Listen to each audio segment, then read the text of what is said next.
यह तस्वीर है भारत के महान क्रांतिकारियों की। जी हाँ, बहुत ही दुर्लभ तस्वीर है भारत के उन महान क्रांतिकारियों की जिन्हें अलीपुर बम कांड के नाम से अंग्रेज़ों ने फंसाया था और एक साथ 35 वीर क्रांतिकारियों को गिरफ्तार कर अलीपुर जेल कलकत्ता में बंद कर दिया था।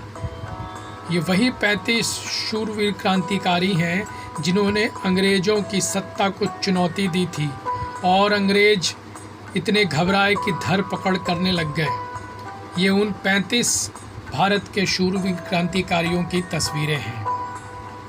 विशेष बात यह है कि अलीपुर बम कांड में नरेंद्र गोसाई मुखबिर बन गया था और उस मुखबिर को मारने का बीड़ा उठाया था सत्येंद्र नाथ बोस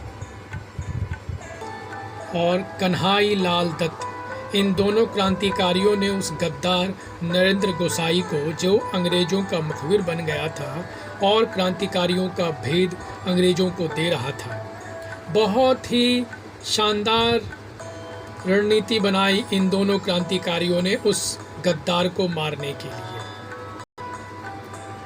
ये कन्हई लाल दत्त बाएं तरफ और सत्येंद्र नाथ बसु दाएं तरफ, बीच में दोनों महान क्रांतिकारी। और जब वो मुखबिर जेल में बंद अंग्रेज़ों का मेहमान बनकर रह रहा था, तभी सत्येंद्र नाथ बोस और कन्हई लाल दत्त ने एक रणनीति बनाई। ये दोनों भी बीमार होकर चुपचाप उसी जेल में बंद हो गए, उसी अस्पताल में चले गए और धीरे धीरे उस गद्दार से नज़दीकी इतनी बढ़ा ली कि लगा कि ये लोग भी गद्दार की श्रेणी में आ गए हैं। बस फिर क्या था, नज़दीकियाँ बढ़ती गईं और नरेंद्र गोसाई ने यह समझा कि ये लोग भी गद्दारी करने को तैयार हैं, लेकिन इनका तो मंसूबा दूसरा ही था।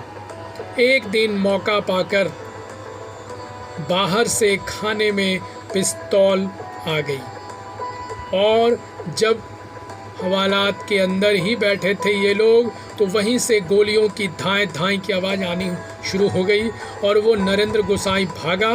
पहले पैर में गोली मारी सत्येंद्र नाथ बोस ने, उसके बाद वो भागा और फिर और उसके बाद फिर कन्हई लाल दत्त, इन दोनों ने मिलकर उसको गोलियों से ही वहाँ भून दिया।